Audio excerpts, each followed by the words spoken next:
Good evening and salutations, my Days of Our Lives fans. I was sitting here contemplating how to do this review.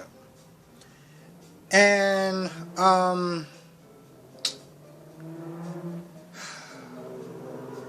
this didn't even really seem like an episode.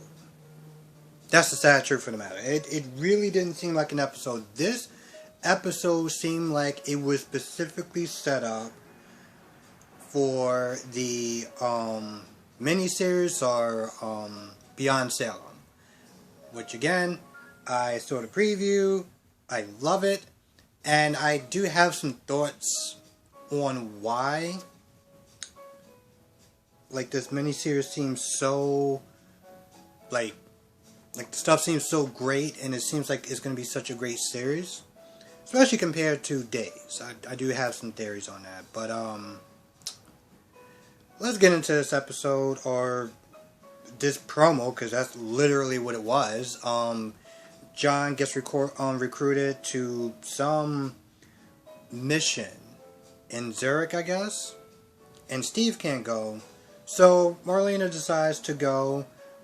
She decides to volunteer to sit there and go with John.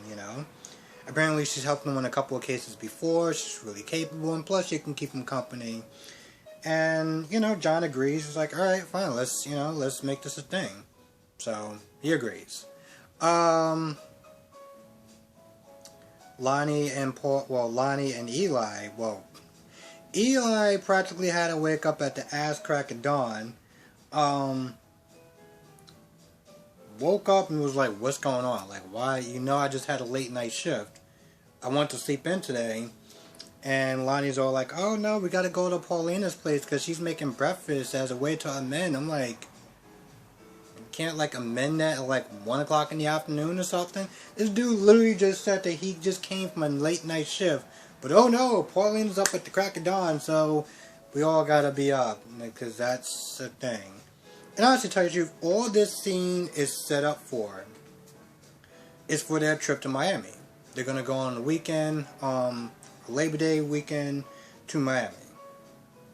That's literally it. And of course, Paulina talks to Tammy and just kind of re-brings up the fact that, Lonnie is her daughter and they're never gonna know, and if they know, then she's gonna lose Abe and Lonnie and everything like that. That's pretty much all their scene is. Their scene is to set up their trip for Miami. And my goodness, she annoyed me today. She really did. The thing about Anna is that Anna reminds me of, unfortunately, so many women that come into my job, talk with the other cashiers about their daughter and their marriage, and it's just times like that I wish I had headphones. And I really hope that whatever this crap is, it's more than what she's setting it up to be. Because she goes over Roman's place and she's all like, oh, we gotta help our daughter out. Her marriage is tanking. We gotta go down there to sit there and try to fix it. Wait a minute. You came into his place of business a couple hours before they opened up. Make it seem like it's an emergency. And all it is about your daughter's marriage and how they got into a fight. And because they got into a fight, she feels she needs to fly all the way down there to, I'm assuming Zurich, to fix her daughter's marriage.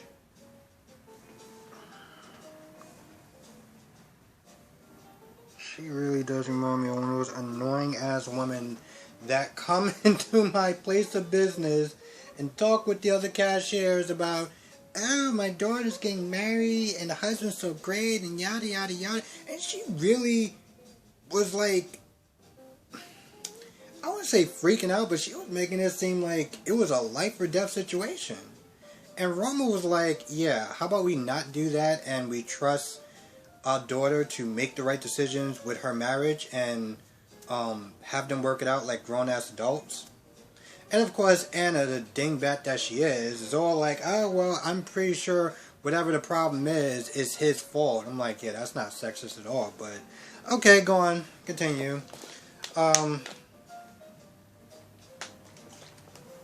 just feel like, and it's not just that, I feel like mother-in-laws like that are just so annoying because it's like, whatever issue that's going on is always the man's fault. It's never their precious daughter's fault. Like, it just, I honestly tell you the truth, I literally tapped out. Like, I just didn't care after a while. And of course, Roma was like, I'm not doing it.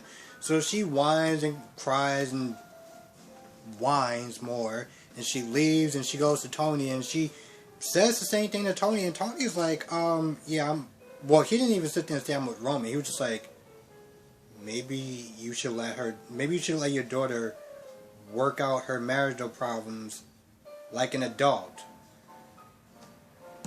Of course, she whines some more. It's like, oh, well, fine, I'm going to go by myself. So he was like, alright, sure, I'll go with you to keep you out of trouble and yada, yada, yada. So he agrees to go. And I'm like,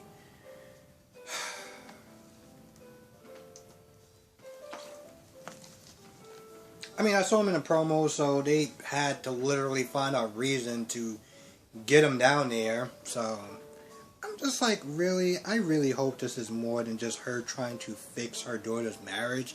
Like, I really hope it is, because I mean, I'm gonna be honest, when I saw Anna the first time, I wasn't to say I wasn't impressed. I was just like, eh. And honestly, to tell you the truth, I was getting vibes from, again, women that I've seen and just been annoying as hell. So I wasn't really too crazy about her. And I just, whatever. They had to find a way to get him down there, so sure, why not? And of course, Chad is sitting there talking about his broken marriage. And you know what? The sad thing about this whole situation, he's talking about Abigail and how, you know, he's worried that she never may come back. You know, but Jack is going to sit there and try to smooth things over. And I'm just looking at this whole situation like, as much as I actually really do like this show, and at times, love it more than GH, because the episodes are actually better sometimes. This show has some holes in it. And I don't know why they're choosing to just ignore it and not address it. I mean, here's the thing. Not just Abigail's gone, but Jennifer's gone too. So now you have his wife that's, I don't know exactly where she's at, but now you have his wife that's gone, and you have Abigail that's gone. You have this hole, a couple of holes in the show, because, you know, the actors, the actresses decided not to come back, or whatever the case is. They're not back, or they're not available. And instead of actually recasting them, and trust me, I do not sit there and say that lightly, because, well, we got the new Chanel, and that just kind of speaks volumes for why sometimes recasting, and a lot of times why it just does not work out. And with Chanel, they just decided to sit there and say, alright, screw it, whatever, we'll just keep her. But, yeah, you have two gaping holes, and I'm just like, are they going to actually do something about this? Now, I was reading in the comment section, and somebody was sitting there saying that, you know, she may come back around December. Like, there's rumors that she may come, Abigail may come back around December or whatever, just to kind of like, I don't know, show up and do stuff or whatever before she goes again. But I'm just like, y'all need to get your house in order. Y'all need to get your house in order.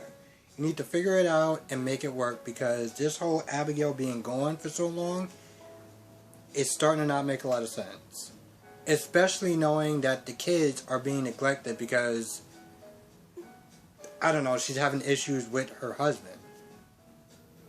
And Jennifer being on for that long is ridiculous. The same thing with Hope. Being gone for that long, either they need to find a way to properly write these characters off for a long period of time, or recast, because this is, I wouldn't say it's sloppy, but it's definitely something that they're choosing to ignore. Like, if we don't look at it, then it'll just fix itself, and that's clearly not working. Yeah, he talks about Tony and his marriage, and yeah, so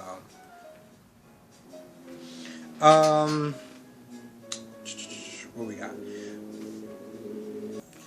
And we got Jake and Gabby plotting to take over the world, because that's the thing now. So you get up, they get on their way to work, they run into Chad, and they just kind of just snipe at each other back and forth. About Chad, well, Chad is all like, oh, that's so cute, you're going back, you're going to your little job or whatever. So they just go back and forth. And Gabby says something about Will, as far as his company going public and stuff like that.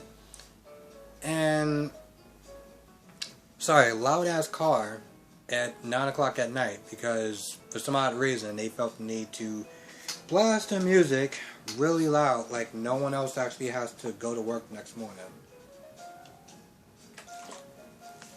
Anyway, Gabby says something about Will and Sonny and the company and everything like that, and I guess it makes Chad want to go to Phoenix to I don't know, congratulate Will or whatever.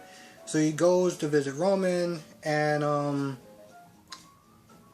don't know why he actually had to visit Roman for. Anyway, after he visits Roman, the thing that's actually really interesting, that I should sit there and point that out, is that when he was sitting there talking to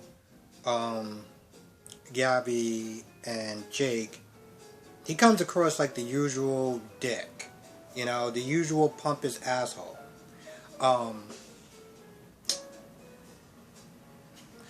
That's literally what he comes across as. But whenever he sits there and talks to people like Roman or what the hell's his name? Theo, he actually comes across like a genuine human being. He's like nice, he's smiling. He actually seems like a decent person. But like whenever he talks to somebody else, like Gabby or Jake or whoever that he does not like, he comes across as the most self-absorbed, like egotistical person, and it just comes across as snobbish and kind of like, ugh, like, and it's weird because EJ kind of comes across a similar way. It's weird, like they both has that very attitude, but I don't know. EJ is just a lot more fun to watch, where Chad just comes across as a dick, and we'll leave it at that. Anyway, he calls up I guess Sonny, and he prepares to fly to Phoenix. And Abe was there, and so Abe, Paulina, Lonnie, Eli are going to be going down to Miami. The twins are going to be sitting there staying with Julie. And I think that's about it. I'm not going to lie. This episode just felt like a... And in a lot of ways, I felt like it came across as a giant waste of time, because this episode was just one giant promo. Just one giant promo. And, I mean, I get they had to do it. In a lot of ways, I understand they had to do this episode this way, because they literally had to sit there and kind of explain why all these people are on this other show and why they're not, on days for a week. So I get that, but it was just like nothing really. I can't remember one thing that actually was important to happen. And I don't know, it seemed more like a special than an actual episode, so I'm not gonna lie, didn't really work for me. At all. Like, at all. Anyway, with that being said, I think that's about it. Probably missed something, maybe one or two things, but this episode, I feel like no one, like if you miss this episode, just don't even bother to watch it. Just watch the promo. They all find reasons to have these characters go on another spin-off for X amount of time until it either gets really popular and they make it a thing, and we'll go down that rabbit hole when that happens. But yeah, a totally skippable episode. I would not recommend anyone to watch this episode at all. And with that being said, I'm gonna go. Thank you for watching. Be safe. Let me know what your thoughts are in the comment section below. I'll see you in the next video.